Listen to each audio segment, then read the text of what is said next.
My name is Ann Steuernagel, and I live in the United States in the state of New Hampshire, in a tiny town in the country called Franconia. And 20 years ago, when my films were being shown in Europe, I lived in the city, in Boston, Massachusetts, and I was making films and I was teaching filmmaking. And during the course of these last 20 years, my life has evolved, and I am now the director of a library in this very small town and a community activist. And I'm making something that I refer to as non-electric movies. And I've kind of moved away from the short experimental videos and films, and I'm now making flip books and lenticular cards and little sculptures and little sound sculptures.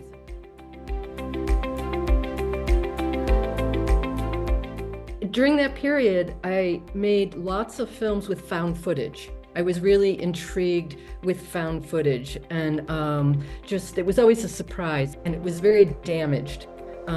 Which made it even more interesting to me because you could see the texture of the film. And I have a friend who's an artist who at that time teased me quite a bit about, he wanted to see a beautiful film. He said, "You make all these films where you chop them up, and I don't have time to wrap my brain around the idea." And he said, "I want something beautiful. I want something really beautiful." And so I made this film for my friend. He's gay, and I wanted to, and I just noticed that the cowboys were kind of cavorting with each other at a certain point, and they were changing clothes in the bushes. And I thought, oh, this is kind of cliche and kind of perfect. And I really shifted the palette, the colors, and I wanted the sound to be very sumptuous and kind of harmonic and kind of dreamlike. And that's how it all came to be. It was very exciting. And unexpected, because I never knew who was looking at these things. And I make, it's just a little film. And for me, it was like a little gem. And I enjoy making them so much. I get so much pleasure out of making them. But I never expect people to necessarily to look at them. And so when you contacted me and told me that you wanted to screen it, I was thrilled. And I just thought, wow, a whole, in a different country, in a different part of the world, people are gonna be able to see this. And I was thrilled.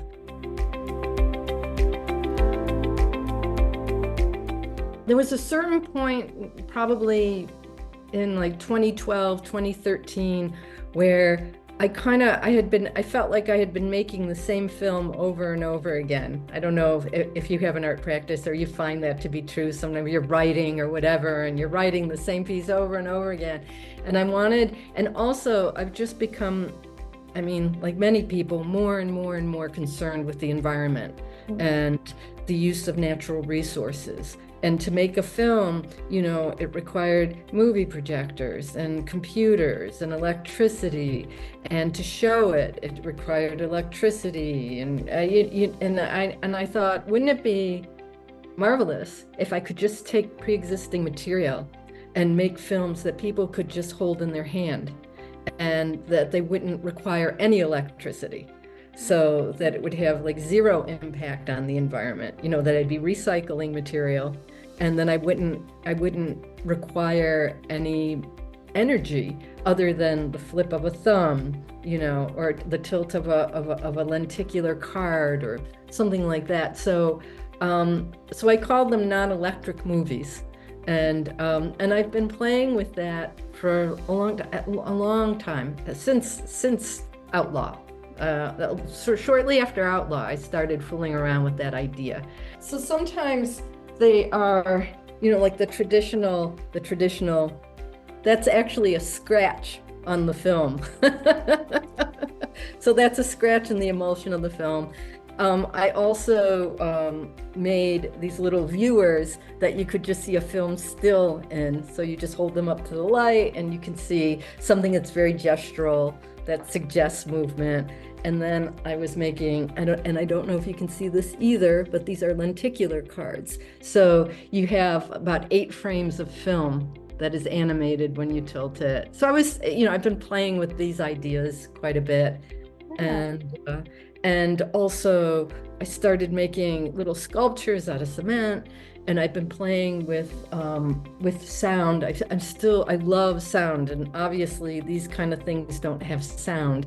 So I've been making little sound sculptures and working with tiny little speakers. And I don't know, I just decided that it, I just want to do whatever I want to do, I guess. I was compelled when I was making Outlaw, I was teaching film, and I was compelled to make more work because the place where I worked asked me for that. And now I feel at the library, it doesn't matter. Like, I have my work at the library, but I can do anything I want. So I've just been exploring quite a bit.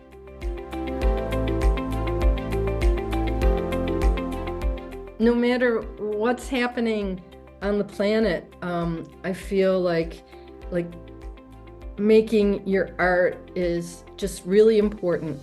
It has huge resonance, and it's very hopeful, and it's very connecting with other people. And we need that. I feel like right now, especially, we need hope and connection and communication and delight and questioning. And so I encourage anybody who even has just a spark of desire to pursue it. I have lots of stuff on Instagram, and also on Vimeo. I have the old films are on Vimeo.